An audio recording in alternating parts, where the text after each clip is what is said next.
Hello friends, स्वागत है आपका अपने यूट्यूब चैनल स्टडी विद वर्षा में। फ्रेंड्स, आज हम आपको कक्षा 12वीं के हिंदी विशिष्ट के अर्धवार्षिक परीक्षा के बारे में बताने जा रहे हैं, तो वीडियो में लास्ट तक जरूर बने रहें। तो हम यहाँ देखते हैं प्रश्न क्रमांक 1। हिंदी गद्य के विकास का युग है द्वापर युग, प्राचीन युग, आधुनिक युग, त्रेता युग। अगला हमारा प्रश्न है सेकंड, हिंदी गद्य का आदि रूप हमें प्राप्त होता है साहित्य लहरी में, नाथ साहित्य में, प्राचीन साहित्य में, आदि साहित्य में। प्रश्न नंबर 3, गद्य की परंपरा विट्ठलनाथ गोकुलनाथ नाभादास से होती हुई आधुनिक काल तक आई है। ब्रज भाषा में, खड़ी बोली में, अवधी भाषा में, टिंगल एवं पिंगल भाषा में। प्रश्न नंबर 4, सरस्वती पत्रिका के संपादक हैं हजारी प्रसाद द्विवेदी, भारतेंदु हरिश्चंद्र, आचार्य रामचंद्र शुक्ल, महावीर प्रसाद द्विवेदी। प्रश्न नंबर 5, गद्य की विद्या नहीं है कहानी, कविता, एकांकी, नाटक। प्रश्न 6, हिंदी नाटक साहित्य के काल विभाजन का सही क्रम है संधिकाल, प्रसाद युग, भारतेंदु। सेकंड है भारतेंदु काल, संधि काल, प्रसाद। थर्ड है भारतेंदु काल, प्रसाद युग, संधि। फोर्थ है प्रसाद युग, वर्तमान युग, संधि। प्रश्न नंबर 7, हिंदी एकांकी के तत्वों की संख्या होती है। प्रश्न नंबर 8, उपन्यास शब्द का अर्थ होता है। प्रश्न नंबर 9, हिंदी की सर्वप्रथम कहानी का आविर्भाव ईस्वी के आसपास हुआ था। प्रश्न नंबर 10, हिंदी साहित्य के अचल का अर्थ है। प्रश्न नंबर 11, हिंदी निबंध रचना के संबंध में लिखा यदि गद्य कवियों या लेखकों की कसौटी है तो निबंध गद्य की कसौटी है, यह कथन की जाती है।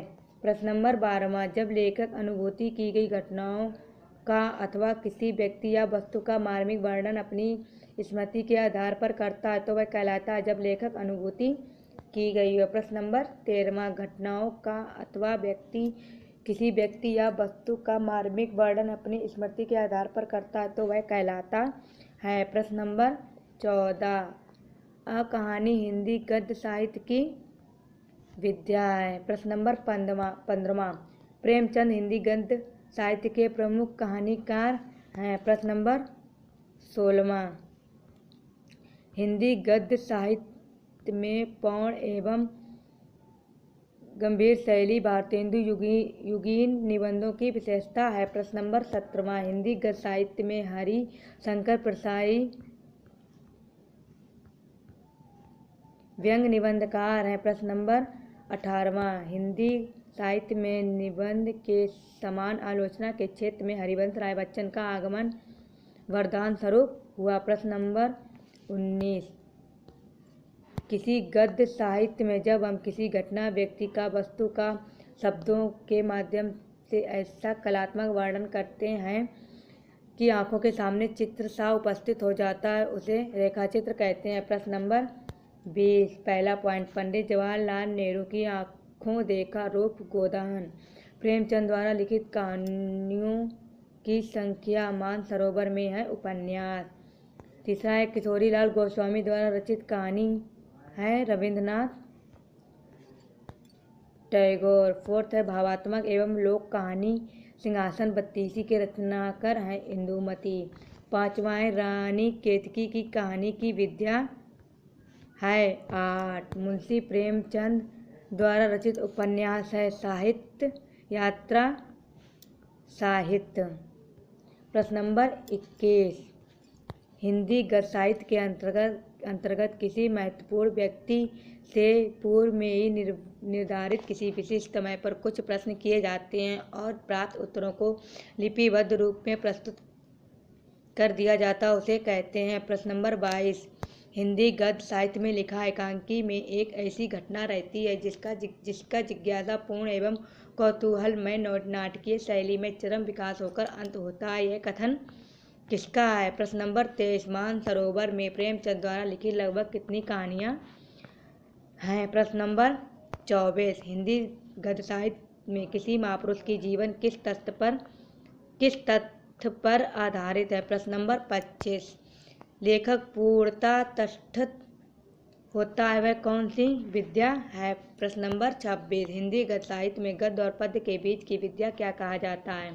प्रश्न नंबर 27। आने वाली विपत्ति या दुख से उत्पन्न होता है क्रोध, भय, साहस, वीरता।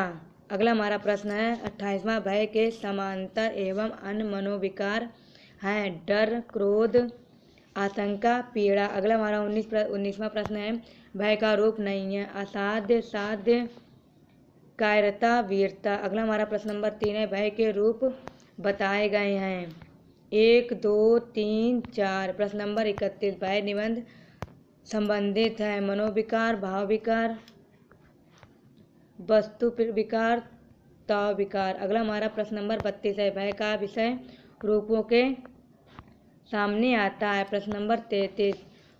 स्वभावगत भय कहलाता है। इसके बाद हमारा अगला प्रश्न नंबर 34 है आवेग शून्य भय को कहते हैं। प्रश्न नंबर 35। साध्य विषय द्वारा दूर किया जा सकता है। इसके बाद हमारा अगला प्रश्न है भय जब हो जाता है तब कायरता कहलाती है। प्रश्न नंबर 37। आशंका का अभाव रहता है। प्रश्न नंबर 38। भय निबंध के निबंधकार महावीर प्रसाद द्विवेदी हैं। प्रश्न नंबर 39। आवेग शून्य भय आशंका कहलाता है। प्रश्न नंबर 40। मनुष्य के दुख का कारण भी मनुष्य है। प्रश्न नंबर 41। भय और आशंका एक ही है। प्रश्न नंबर 42। जंगली जाति और बच्चों में भय अधिक होता है। प्रश्न नंबर 43। भय का साध विषय आवेश है। प्रश्न नंबर 44। आ और बा। आ में दिया गया सुख, अंत, ज्ञान, साध, भय, कायरता। बा में दिया गया है भीरुता, अभय, असाध्य, अज्ञान, दुख, अनंत। प्रश्न नंबर 45। वह भीरुता जिसकी प्रशंसा होती है। प्रश्न नंबर 46। भय पाठ के लेखक कौन है? प्रश्न नंबर 47। अधिक भय किसमें होता है? प्रश्न नंबर 48। साध शब्द का विलोम क्या है? प्रश्न नंबर 49। आशंका क्या है? प्रश्न नंबर 50। साध विकार को कैसे दूर किया जा सकता है? तो फ्रेंड्स आज हमने आपको कक्षा 12वीं के हिंदी विशिष्ट के अर्धवार्षिक परीक्षा के बारे में बताया है। तो फ्रेंड्स अगर आपको हमारा ये आज का वीडियो पसंद आए तो वीडियो को लाइक करें, चैनल को सब्सक्राइब करें और बेल आइकन भी प्रेस कर दीजिए जिससे हम कोई भी इम्पोर्टेंट वीडियो डालें तो उसकी नोटिफिकेशन सबसे पहले आप तक पहुँचे। तो मिलते हैं नेक्स्ट वीडियो में। Thanks for watching video. Thank you so much.